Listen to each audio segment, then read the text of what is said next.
Socorro, igreja! Os grupos ultranacionalistas hindus têm dominado a Índia. Prova disso são os mais de 1000 ataques que aconteceram nos últimos 2 anos. Fazendo disso a Índia um dos países mais hostis ao Evangelho. Eles têm agido com muita agressividade. Eles alegam que a Índia pertence ao hinduísmo. Nós somos espancados, nossas igrejas são destruídas e os nossos cemitérios cristãos são colocados em chamas. Clamem, igreja, pelos cristãos perseguidos e que suas fés possam ser fortalecidas.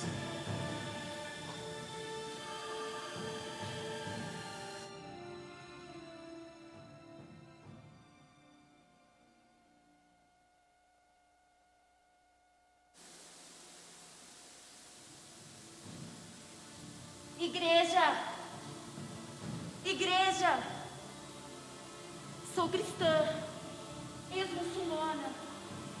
Desde quando decidi seguir a Jesus, sofro perseguições da minha família e pressão. Fui expulsa, perdi o meu emprego e sem ter condições de me sustentar, preciso morar em acampamento informal. Não só eu, mas todos aqueles que decidem a caminhar com Jesus. Me ajuda, igreja! Me ajuda, igreja! Eu quero ser livre para adorar ao Senhor. Acorda, igreja! Acorda! O povo muçulmano precisa ser liberto. Acorda, igreja!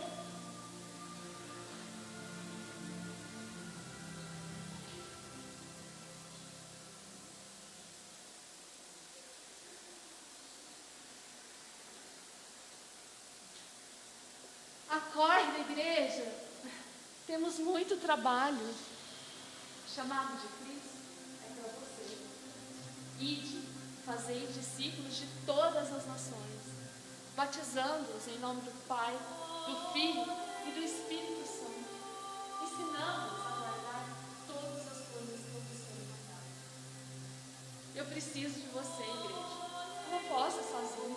Eu preciso das suas orações.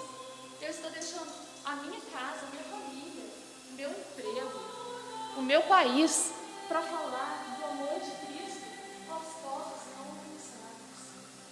Igreja, eu preciso da sua ajuda financeira, igreja. Eu preciso da sua ajuda financeira para que eu também possa cumprir o ID de Jesus e levar, impactar as vidas daqueles que ainda não conhecem o amor de Cristo, para que eles tenham a oportunidade de viver o poder de transformar. Acorda, igreja.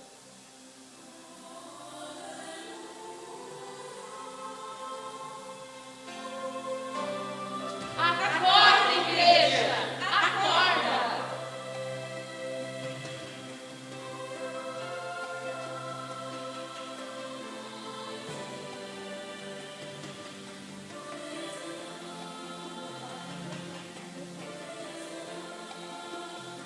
Quero convidar todos aqueles que nós tínhamos combinado para vir cantar a música. Podem vir aqui em cima com a gente.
Tá para nós o texto base, para que a gente possa ler juntos o texto base da nossa campanha de missões mundiais.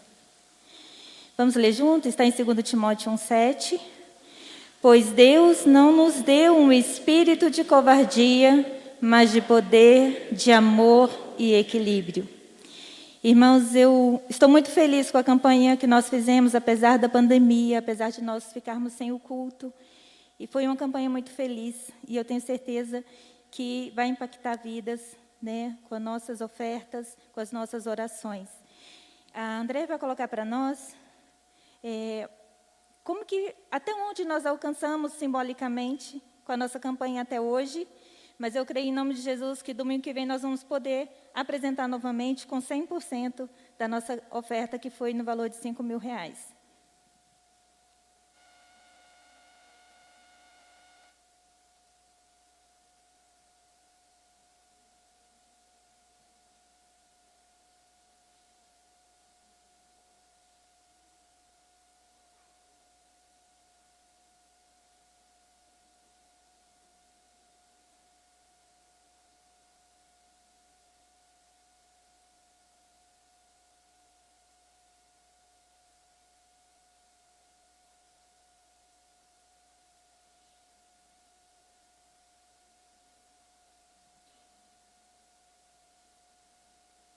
Nós quase alcançamos os 100%. E eu creio que domingo que vem nós vamos apresentar novamente com esse 100%, que simbolicamente alcançamos todo o mundo, né? Todos os países em que tem os missionários, em que estão ali precisando das nossas orações e das nossas ofertas. Amém?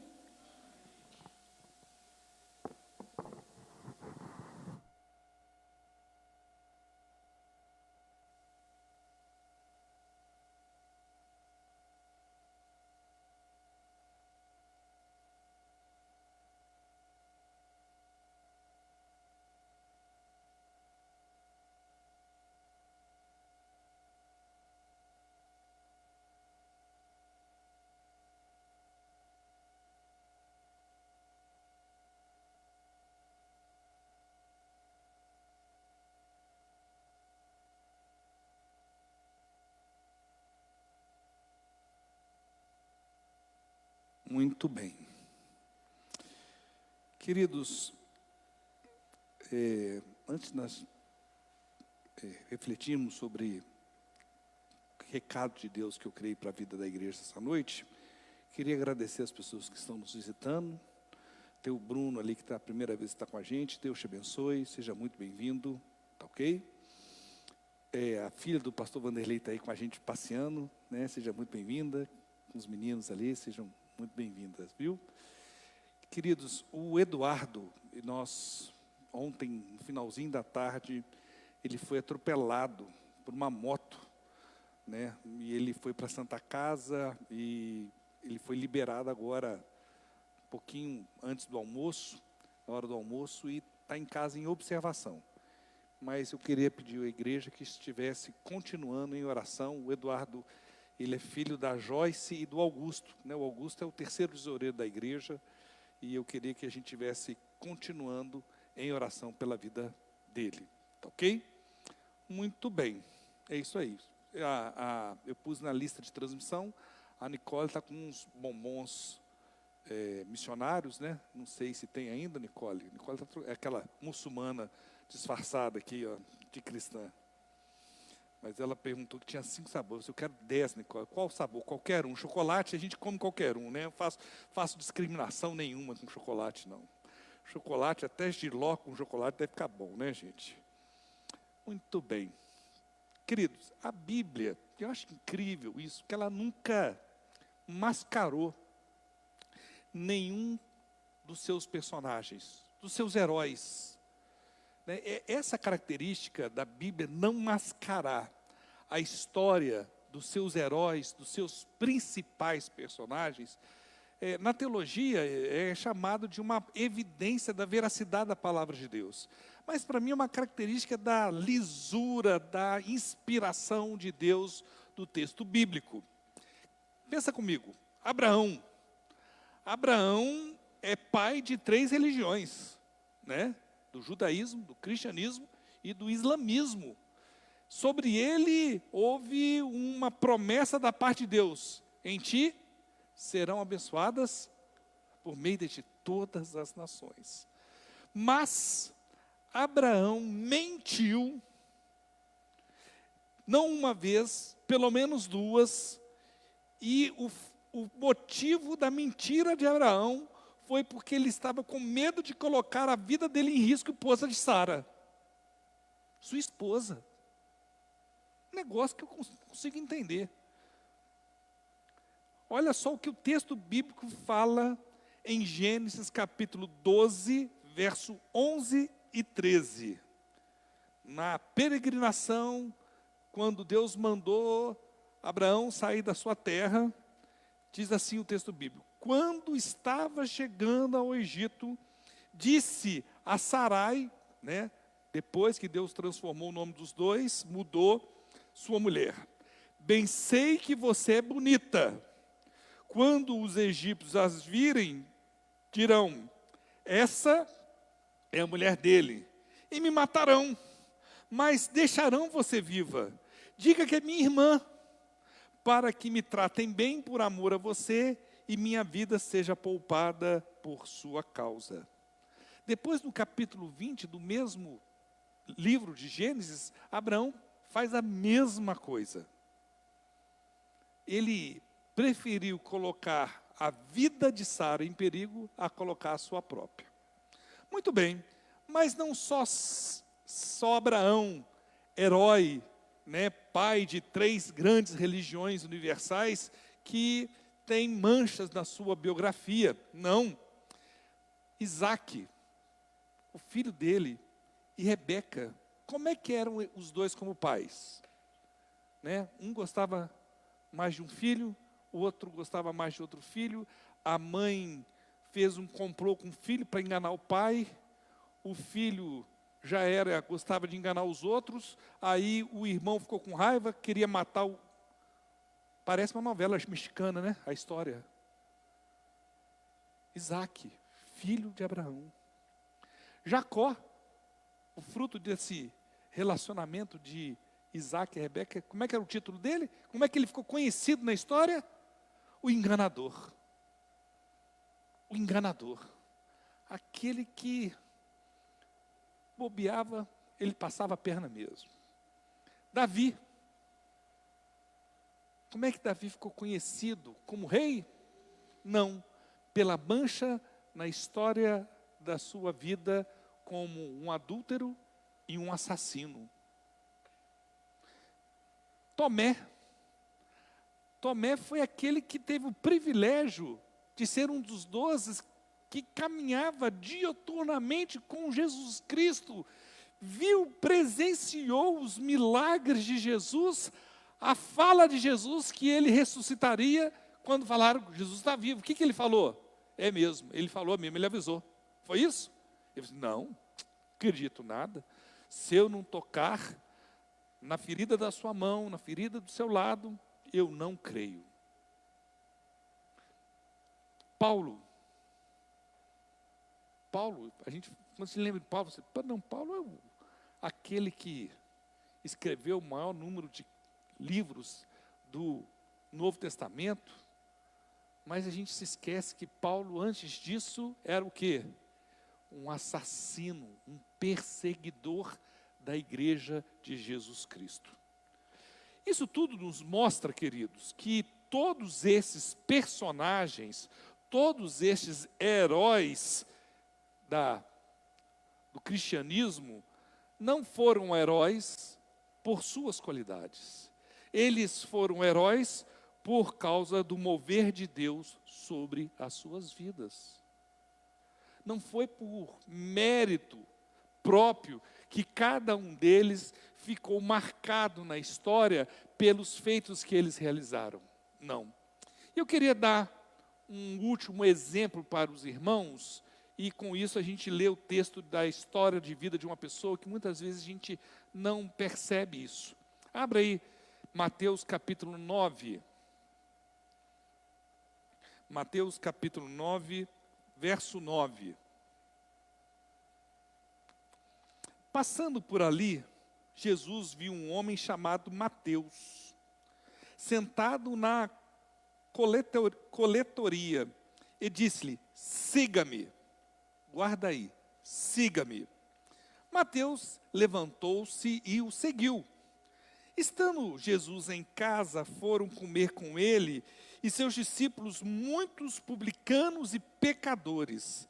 Vendo isso, os fariseus perguntaram aos seus discípulos: por que o mestre de vocês come com publicanos e pecadores?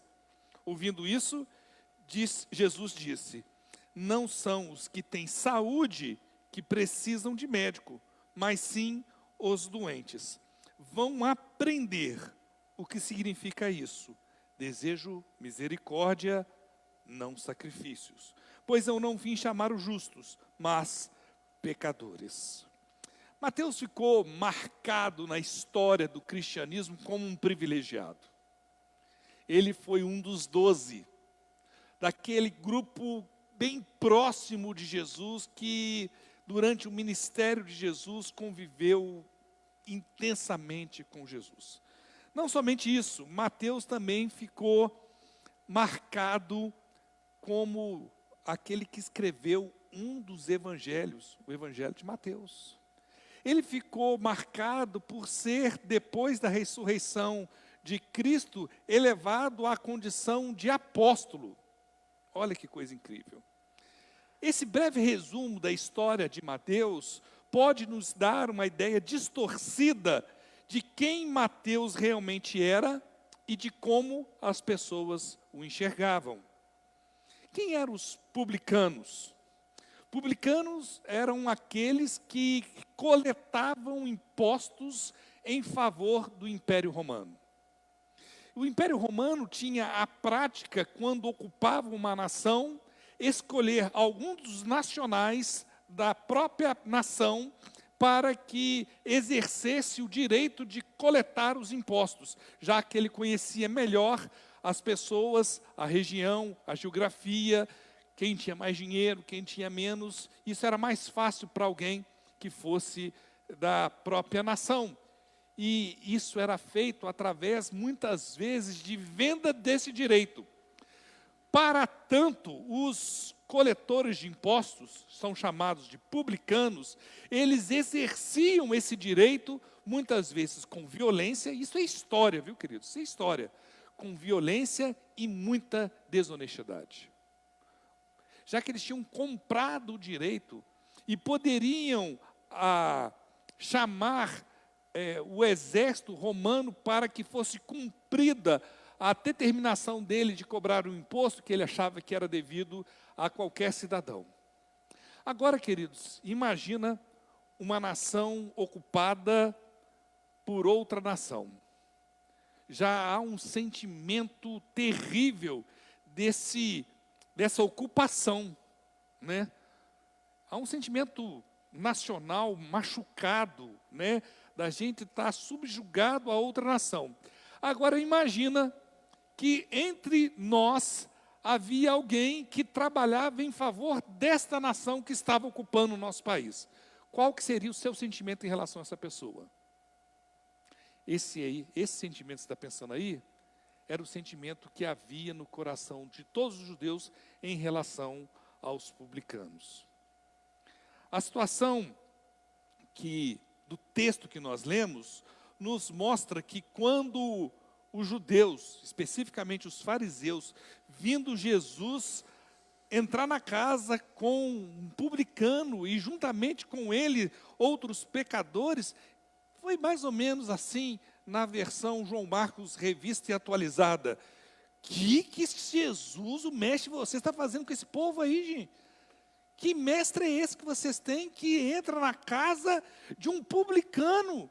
Como é que vocês podem achar que esse sujeito é um mestre digno de ser seguido? Agora, queridos, nós lemos o texto no início da abertura do culto, do texto quando Jesus foi na casa de Zaqueu. Quer dizer, eleva a enésima potência o sentimento que eles tinham pelos publicanos em relação a Zaqueu. Porque Zaqueu exercia o cargo de quê? Chefe dos publicanos. Imagina. Queridos, imagina quando Jesus começou a se relacionar com Maria Madalena. Maria Madalena era uma mulher pecadora, que dela saíram quantos demônios? 7 demônios. 7 demônios. Todas essas histórias de Mateus, de Zaqueu, de Maria Madalena, apontam diretamente para o conceito de graça e misericórdia de Deus sobre as nossas vidas. É por causa da graça e da misericórdia que nós não recebemos aquilo que nós mereceríamos receber em função dos nossos pecados. Deus retém, pela mão misericordiosa dele sobre cada um de nós, aquilo que era devido que eu e você recebêssemos. Mas Deus não é só misericordioso, Ele também é gracioso. Ele não somente retém aquilo que nós mereceríamos receber, mas derrama de forma graciosa sobre as nossas vidas o direito daqueles que confessam Jesus como Senhor e Salvador, o direito de se tornarem o quê? Seus filhos. Seus filhos. De modo, queridos, que pela ação do Espírito Santo, somos moldados pela graça e pela misericórdia de Deus em nossas vidas, a termos o nosso caráter transformado, sendo cada vez mais parecidos com Cristo Jesus, nosso Senhor e Salvador. Queridos, mas o meu questionamento para a igreja de hoje é: será que somos mais parecidos com Jesus? Ou somos mais parecidos com aqueles que questionavam o porquê Jesus estava na casa de publicano e pecadores? Somos uma igreja despenseira da graça e da misericórdia de Deus? Ou somos aqueles que se julgam tão superiores que não queremos nos envolver com aqueles que, a gente já fala assim, né? Com certeza não serão aceitos pelo Pai. Queridos, para muitos de nós, o pecador merece o castigo de Deus sobre si. Para esses, Deus nunca vai estender a sua mão, o seu favor. Será que a nossa igreja, ela tem uma característica maior de ser legalista, exclusivamente religiosa? Será que a nossa igreja, quando Jesus olha para nós, Ele considera que nós somos mais inclusivos ou discriminatórios? Que lado que nós estaríamos se víssemos Jesus entrando na casa de Mateus ou de Zaqueu ou andando com Maria Madalena? Nós aplaudiríamos a atitude de Jesus ou faríamos como os fariseus fizeram, criticando Jesus andando com aquele tipo de pessoas? É por isso, queridos, que eu peço aos irmãos que façamos a leitura de Mateus 9, o verso 12, o 13. Põe aí para nós, Andréia. Ouvindo isso, Jesus disse: não são os que têm saúde que precisam de médico, mas sim os doentes. Vão aprender o que significa isso. Desejo misericórdia, não sacrifícios. Pois eu não vim chamar justos, mas pecadores.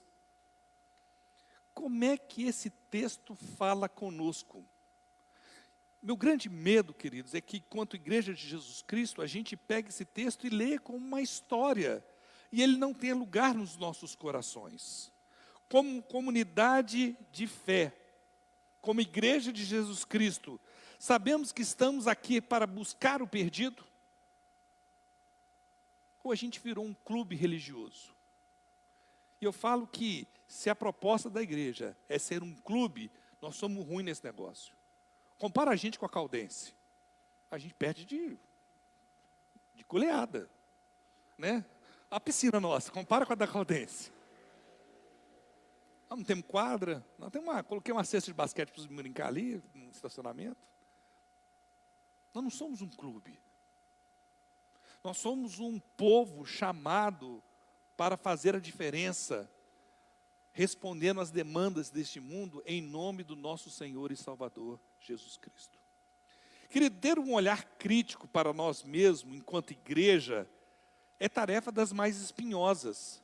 Eu falo que a gente olhar para dentro da nossa comunidade, Primeira Igreja Batista de Poços de Caldas, com um olhar crítico, muitas vezes é constrangedor.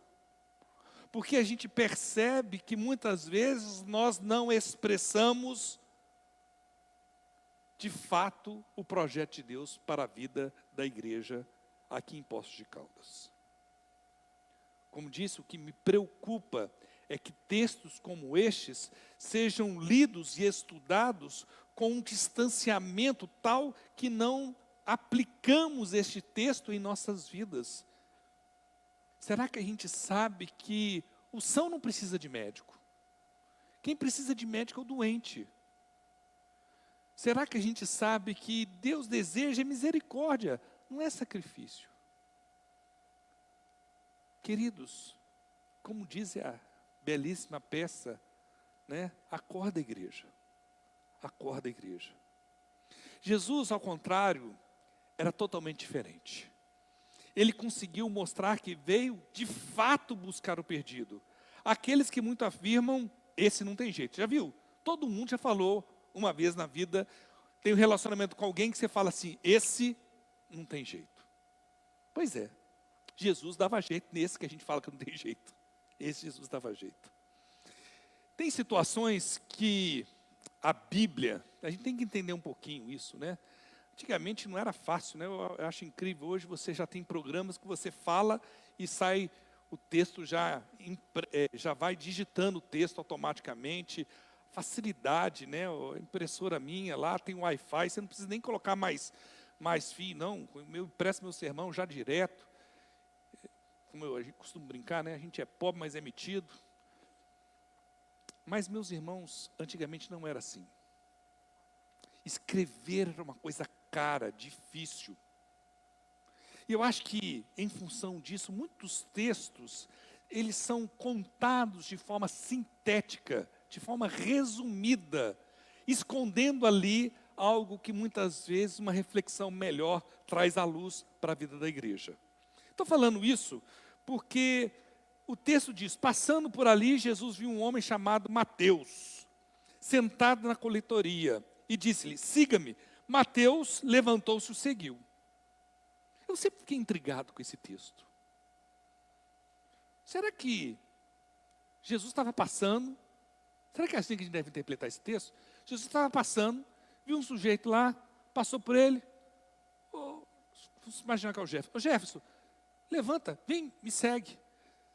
Então o Jefferson era o coletor de impostos, estava ali trabalhando, largou tudo, foi e seguiu Jesus. Será que foi assim?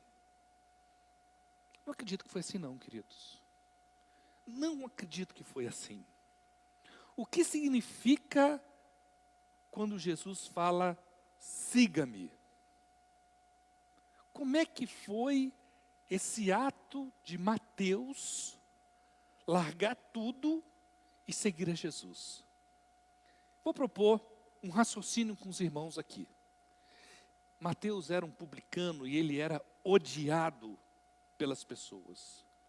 Não havia um olhar de acolhimento, não havia um relacionamento respeitoso, não havia um sentimento de pertencimento a ninguém, porque as pessoas o odiavam. De repente, chega na região que Mateus estava, um mestre diferente.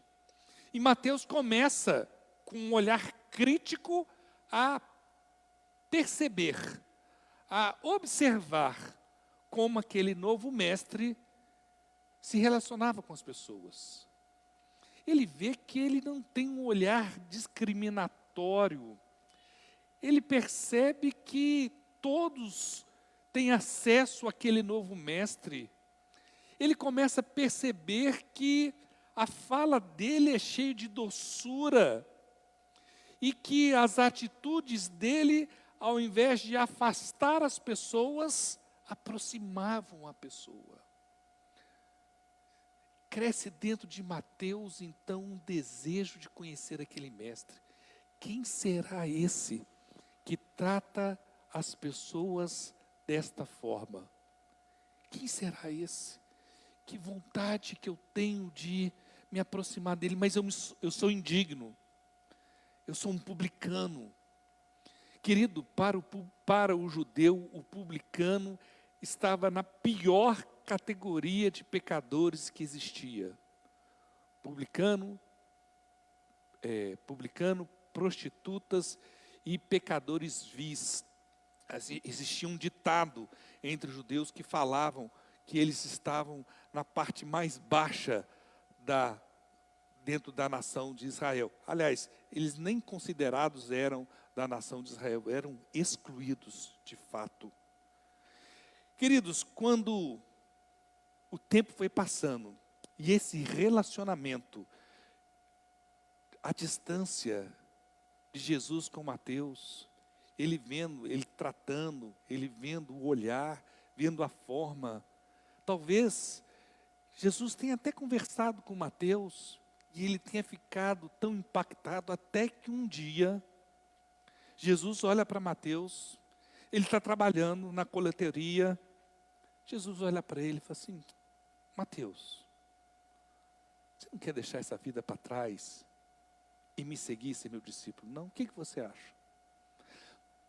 O coração de Mateus transborda de alegria, larga tudo e começa a seguir a Jesus. Não faz mais sentido, queridos? Eu não creio que Jesus tinha uma farinha de condão e fala assim: larga tudo e me segue. E o sujeito, como uma máquina, segue Jesus. Não creio nisso, queridos. Mateus não teve como recusar. Ninguém nunca o havia tratado como aquele desconhecido. Nele não havia aquele olhar acusador, discriminador. Pelo contrário, seu olhar, o olhar de Jesus para com Mateus, era cheio de amor, cheio de ternura. Seu modo de tratar as pessoas, os excluídos, era uma forma que ele nunca tinha visto antes. Não tinha dúvida, ele queria seguir aquele mestre. É, sem dúvida alguma, a maior característica de Jesus, essa é uma das maiores características de Jesus. Todos que passaram pela vida de Jesus, tiveram sua vida transformadas, impactadas. Querido, o mundo está perdido. O mundo jaz no maligno. O mundo espiritualmente precisa de um médico. E precisa... Está no CTI, né?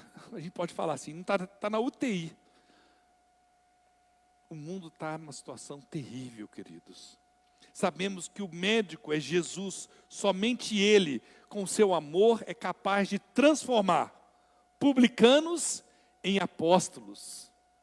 Somente Jesus é capaz de transformar uma endemoniada em uma mulher que teve o privilégio de ser a primeira a anunciar ao mundo que Jesus venceu a morte. Ele vivo está.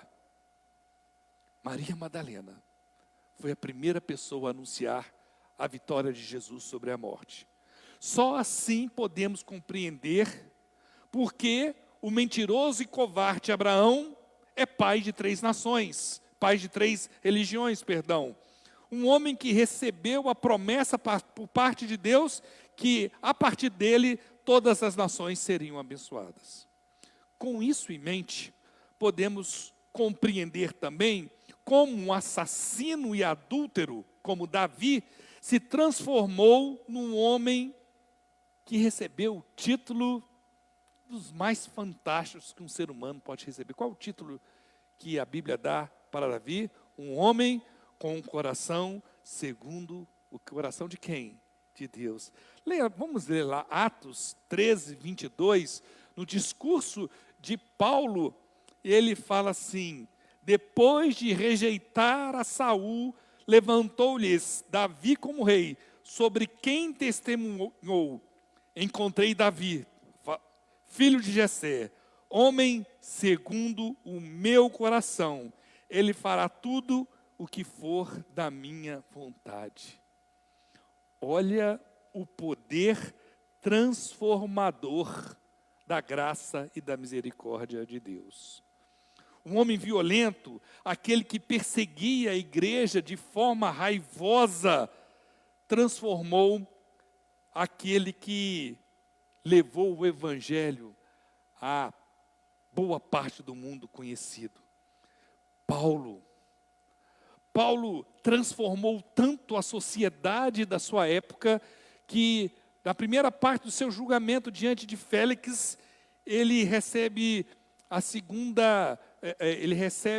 a fala dos judeus como acusação contra Paulo. Em Atos 24, verso 5. Verificamos que este homem é perturbador, que promove tumulto entre os judeus, aonde, queridos? Pelo mundo todo. Ele é o principal cabeça da seita dos nazarenos. Paulo, queridos, teve o privilégio de receber da parte de Deus a estruturação, inspirado pelo Espírito Santo, da graça. E a gente pode entender por que Deus escolheu Paulo para trazer esse conceito tão precioso da graça, que ele trabalha tão bem no livro de Romanos, na carta de Paulo aos Romanos. É só olhar a vida pregressa de Paulo. Fica fácil a gente entender por que Deus escolheu Paulo para trazer essa mensagem da graça. Olha o que Paulo escreve na primeira carta de Coríntios, capítulo 15, a partir do verso 9 e 10. Pois sou o menor dos apóstolos. Nem sequer mereço ser chamado de apóstolo, porque fiz o quê? Persegui a igreja de Deus. Mas, pelo quê? Pela graça de Deus. Sou o que sou apóstolo, não é por mérito meu. Eu sou apóstolo por causa do quê? Da graça de Deus. A sua graça para comigo não foi em vão. Antes trabalhei mais que todos eles. Contudo, não eu, mas o quê? A graça de Deus comigo. Esse conceito de graça, esse conceito de misericórdia de Deus deve ser alvo constante da reflexão da igreja de Jesus Cristo, na vida de um cristão. Se perdermos enquanto comunidade, enquanto igreja de Jesus Cristo, o conceito da graça e da misericórdia de Deus, corremos o sério risco de sermos muito mais parecidos com os fariseus, com os saduceus, do que parecidos com Jesus Cristo. O orgulho pode tomar conta dos nossos corações.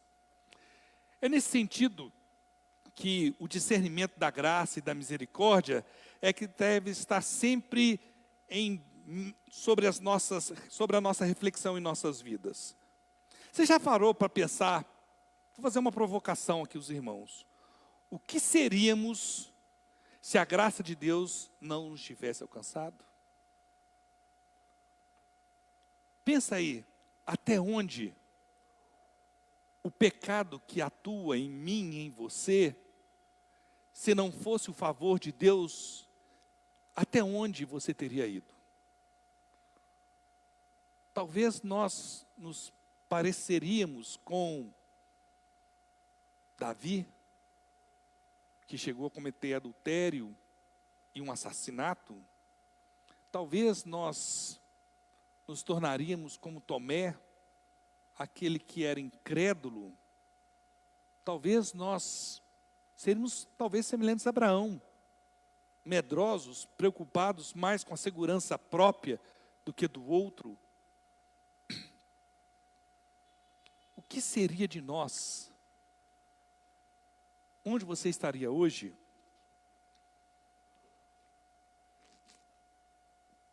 Se não fosse a graça e a misericórdia de Deus sobre a sua vida. Pensa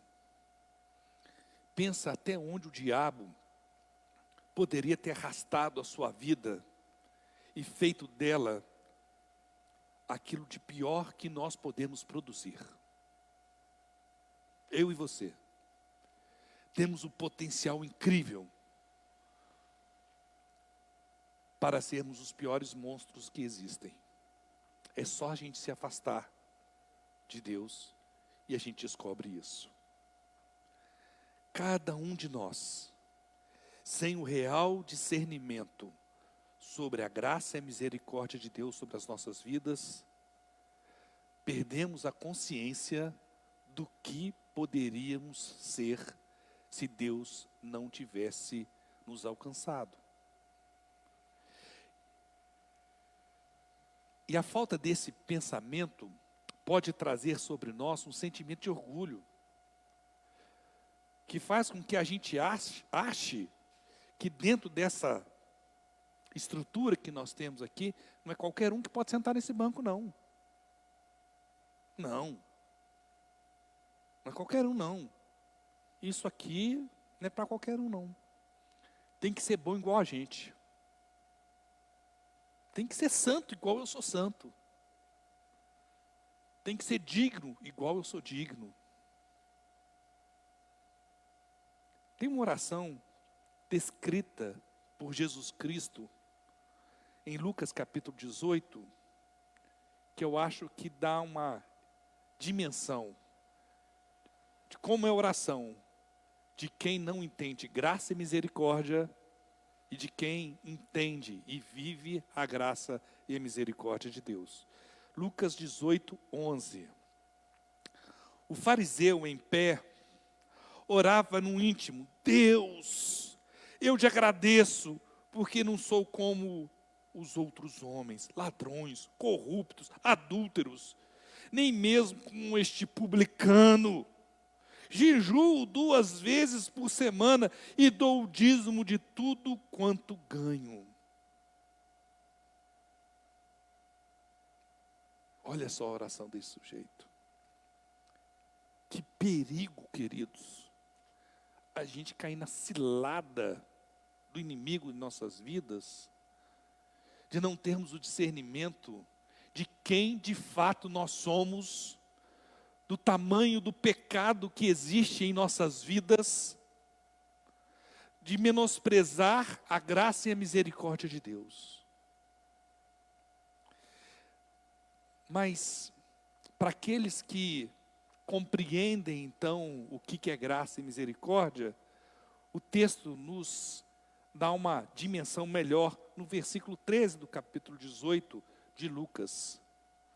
Mas o publicano ficou à distância, ele nem ousava olhar para o céu, mas batendo no peito dizia: Deus tem misericórdia de mim, que sou o quê? Pecador. Queridos, qual foi a última vez que você, no segredo do seu quarto, não ousou olhar para o céu, mas constrangido pelo que fato você é, nós somos, bateu no peito e falou: Senhor, tem misericórdia. Tem misericórdia. Eu sou pecador. Eu sou capaz de fazer coisas terríveis, mas eu não quero, porque eu sou teu filho. Transforma a minha vida. Tem misericórdia. Muda aquilo que tem que ser mudado na minha vida. Inunda o meu coração com a tua graça, porque só o Senhor pode fazer desse lixo algo que seja útil em favor do teu reino. Qual foi a última vez, queridos, que nós nos despimos diante de Deus e falamos para Deus: Senhor, é isso mesmo. O Senhor conhece o meu coração, sabe os meus pensamentos. É isso mesmo que eu sou. Tem misericórdia. Perdoa os meus pecados. Queridos, a palavra de Deus nos ensina qual dos dois saiu justificado daquela oração. Eu acho que a gente tem que parar constantemente para fazer uma reflexão sobre as nossas vidas. Quem é o meu próximo? Quem é o nosso próximo nessa igreja? Eu falo constantemente que a igreja tem uma função social na nossa vida. Estou doido para passar essa pandemia, a gente abraçar, juntar, voltar a fazer os nossos encontros, né? colocar a mangueira perto do fogão de lenha, porque quando o pessoal da igreja vai lá para casa, não vão embora de jeito nenhum, tem que jogar água, o povo ir embora. Com muita saudade disso. A vida do cristão, de fato, é a expressão da adoração ao nosso Deus, mas é também a vida social do crente. Mas não pode ser só isso, queridos. Não pode ser só isso. A igreja tem uma missão. Uma missão, como diz o texto, que ela tem o poder de quê? De transformar. Quem é o meu próximo? E muitas vezes a gente quer o bonito, o limpinho, aquele com o qual o relacionamento flui, aquele com o qual muitas vezes o relacionamento com essa pessoa vai trazer algum benefício para mim. Nós não queremos nos relacionar com os publicanos, sabendo que o publicano, no caso ali, a consequência da graça e da misericórdia é que destruiu o publicano e transformou em um apóstolo. A graça e a misericórdia de Deus expulsou 7 demônios da vida de uma mulher e fez dela a primeira mensageira de que Jesus havia vencido a morte. Quem é o seu próximo? Somos discriminatórios, somos exclusivistas ou incluímos aqueles que muitas vezes nos incomodam? Aquele sujeito que eu costumo brincar, parece com um sol de meio-dia, ninguém aguenta. Queremos, de fato, levar o evangelho para essas pessoas? Quem é o próximo da comunidade da primeira igreja batista de Poços de Caldas? Como trato aqueles que não fazem parte do meu círculo de relacionamento? Como é que eu trato? Como é que a gente trata os excluídos? Os drogados, os alcoólatras, as prostitutas, aqueles que a gente quer distância. Como é que a gente trata? Qual que é a estratégia que nós temos para alcançar essas pessoas? Qual o conceito que temos sobre o favor de Deus sobre as nossas vidas? Queridos, muitas vezes a gente leva uma vida espiritual tão religiosa. Deixa eu falar para você que você pode estar pensando que Deus é um privilegiado de ter você aqui na igreja. O senhor acertou a boa comigo aqui na igreja em Deus. Sou bom, mereço estar aqui. Quantas vezes você fez essa pergunta? Pai, o que seria de mim se sua graça e misericórdia não estivessem sobre a minha vida? Queridos, eu queria convidar você a diariamente derramar seu coração de Deus. E a gente se lembra do Salmo 139, verso 23 e 24, quando o salmista fala assim: sonda-me, ó Deus, conhece o meu coração, prova-me, conhece as minhas inquietações, vê se em minha conduta algo que te ofende, e dirige-me pelo caminho eterno. Que a nossa oração seja essa. Só assim, exclusivamente sim, seremos cada um de nós, a começar de mim, capazes de atrair as pessoas que nos cercam. Exatamente como Jesus fez com Mateus. Só assim conseguiremos ser instrumentos de justiça de Deus aqui na terra. Queridos, Jesus histórico não está mais presente. Quem está presente é a igreja de Jesus Cristo. E eu falo sempre uma frase: apesar de nós, mas através de nós. Ou o inverso: através de nós, apesar de nós. Nós temos uma responsabilidade para os que estão perto. Nós temos temos que ter a capacidade de ser imã, de atrair o perdido. Qual foi o último relacionamento que você criou visando levar o evangelho de Jesus Cristo a essa pessoa? Qual foi? Qual foi o último relacionamento quando você chamou a pessoa e falou assim, vem seguir a Jesus. Ele mudou minha vida. Eu quero que ele mude a sua também. E a pessoa assim, eu quero muito. Porque o que você fez comigo, o relacionamento que você teve comigo, ninguém no mundo nunca teve. Qual foi a última vez que isso aconteceu com o irmão ou com a irmã? Eu queria encerrar essa meditação de hoje lendo o texto de 2 Coríntios, capítulo 5, a partir do verso 18. Tudo isso provém de Deus, que nos reconciliou consigo mesmo por meio de Cristo e nos deu o ministério da reconciliação. Ou seja, que Deus em Cristo estava reconciliando consigo o mundo, não lançando em conta os pecados dos homens. E nos confiou a nós, a Igreja de Jesus Cristo, a primeira Igreja Batista de Poços de Caldas, a mensagem do que, queridos? De reconciliação. Portanto, nós somos o quê?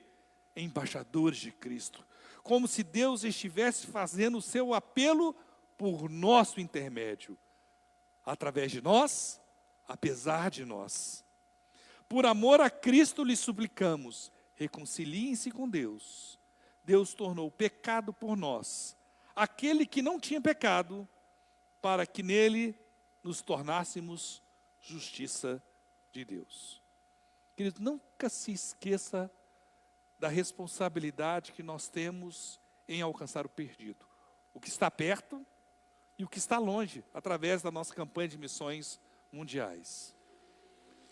Através de nós, apesar de nós, porque nós precisamos ser movidos pela ação poderosa, graciosa, misericordiosa do Espírito Santo de Deus sobre as nossas vidas. Aí sim, nós conseguiremos atrair o perdido, o publicano, o pecador, aquele excluído, aquele que ninguém quer, nós queremos. Nós queremos fazer deles pessoas que sejam exatamente igual a nós. Gente cheia de problema, mas transformados pela graça e pela misericórdia de Deus. Transformar excluídos em filhos de Deus. Esse é o projeto desta igreja. Amém, queridos? Que Deus te abençoe. Uma semana muito abençoada a todos os irmãos. Queria convidar os irmãos a se colocarem em pé para encerrarmos o nosso culto. Quarta-feira, nós vamos voltar para as 7h30, tá? Saímos pela graça e misericórdia de Deus aí da onda roxa, então nós voltamos culto de quarta-feira às 19h30. Eu, por enquanto, queridos, estou querendo fazer uma experiência, manter esse culto às 6 horas. Tem muita gente gostando, né? Tem muita gente falando, pastor, é bom, chega cedo em casa, né? Tá bom. Então, nós vamos fazer uma experiência aí de um tempo, manter o culto às 18 horas, mas o de quarta às 19h30, porque tem gente, igual o irmão Cia, 6, 7 horas do serviço, né? Ele chega aqui, espavorido, coitado, né? Para conseguir participar do culto. Quem não teve oportunidade ainda, tem então a trufa, né? A trufa de chocolate ali da irmã Nicole. Está muito ruim, viu? Deve estar horrível. Vamos orar, queridos. Eterno e soberano Deus, obrigado, ó Pai. Obrigado por esse privilégio de estarmos aqui. Louvamos o Teu nome, bendizemos ao Senhor, porque estamos aqui por causa da Tua graça e da Tua misericórdia sobre as nossas vidas, ó Pai. Recebe agora toda a honra, glória e louvor. Que o Teu Espírito, ó Pai, aplique a Tua palavra em nossos corações.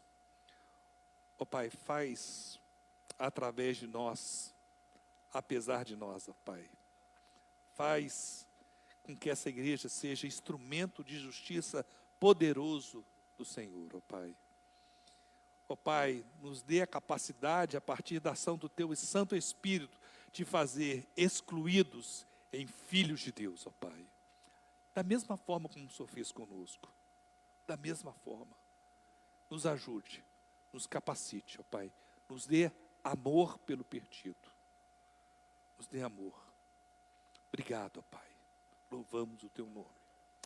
E agora, que o amor de Deus, a graça do nosso Senhor e Salvador Jesus Cristo, a comunhão e consolações do Espírito Santo de Deus esteja sobre a vida de cada um dos Teus filhos. Pai, estaremos aqui até o dia que o Senhor nos buscar. É no nome precioso de Jesus que oramos agradecidos. Amém. Queridos, Deus abençoe. Excelente semana.